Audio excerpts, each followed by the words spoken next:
नमस्कार दोस्तों, मैं आचार्य ध्यान आमीन। और यहाँ हमारा साईं दर्शन ग्रुप जो है वो संपन्न हुआ, पूरा हुआ है। साधकों के बहुत सारे अनुभव हैं, उनमें से कुछ साधकों के अनुभव ले रहा हूँ, जिससे कि आप सभी लोग भी जान सकें कि साईं कभी थे इस पृथ्वी पर, ऐसा नहीं, वो अब भी है। गुरु हमेशा विद्यमान रहता है। गुरु हमेशा विद्यमान रहता है। जैसे जैसे आपकी वासनाएं आंखों के ऊपर से हटती हैं, वासनाओं का पर्दा हटता है, आप देखते हैं कि गुरु तो हमेशा ही है। सूरज का अंत हो सकता है, इस पृथ्वी का भी अंत हो सकता है, मगर गुरु का कभी अंत नहीं होता। वो तो सदा है। पूरा का पूरा ब्रह्मांड नष्ट हो सकता है, मगर वो नहीं। यहाँ इन साधिका का अनुभव आप लोग सुनेंगे, फिर मैं बताऊंगा कि साईं का जो पिछले जन्म में साईं ने क्या क्या बातें कही थी और कैसे मुझे लोग पहचान पाएंगे और क्या होगा वो सब। प्रणाम गुरुदेव। मैं सदना बेन बड़ौदा गुजरात से। जैसे ही मैं साईं की विधि करने बैठती थी और जैसे आप बोलते थे कि अपना हाथ अपनी चेस्ट पर रखो, उसके बाद मुझे बहुत ही रोना आता था। मुझे लगता था कि मैं साईं बाबा के चरणों में उनको प्रणाम करके उनके चरण स्पर्श कर रही हूँ और मुझे बहुत रोना आता था। फिर मैं चुप हो जाती थी। बहुत अच्छा लगता था प्रभु, बहुत ही अच्छा लगता था।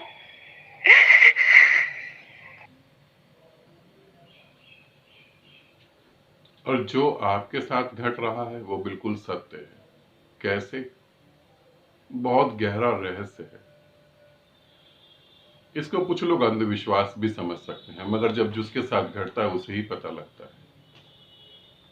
ये ऐसे ही है जैसे किसी के घर मृत्यु हो जाए तो बाकी सारे लोग प्रवचन करने चले जाते हैं कि शरीर तो मिटेगा ही मिटेगा, ये हो जाएगा वो हो जाएगा, और जब खुद उसके घर मृत्यु हो जाए तब वो प्रवचन याद नहीं आते।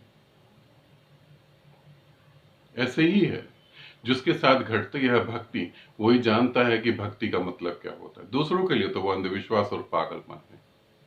सुदर्शन, जब पिछले जन्म की बात बता रहा हूं, जब सुदर्शन, जिसे आप साईं कहते हैं, सुदर्शन से जब पूछा गया कि जब सुदर्शन ने बताया कि मैं सबके दुखों को खत्म कर दूंगा, जो भी मुझसे मदद मांगेगा मैं मदद करूंगा ताकि वो दुखों से मुक्त हो। फिर पूछा दुखों से मुक्त होने के बाद क्या होगा? फिर सुदर्शन ने जो उत्तर दिया वो गजब का था। मुझे भी वहां पर सुनने के बाद आंखों में आंसू आ गए थे। सुदर्शन ने कहा जब दुखों से मुक्त हो जाएगा, जो व्यक्ति दुखों से मुक्त हो जाएगा मेरी मदद से, वो फिर हमेशा के लिए मेरा हो जाएगा और वो मेरे में समा के मोक्ष को प्राप्त करेगा। फिर पूछा दुखों से मुक्त होने की निशानी क्या होगी?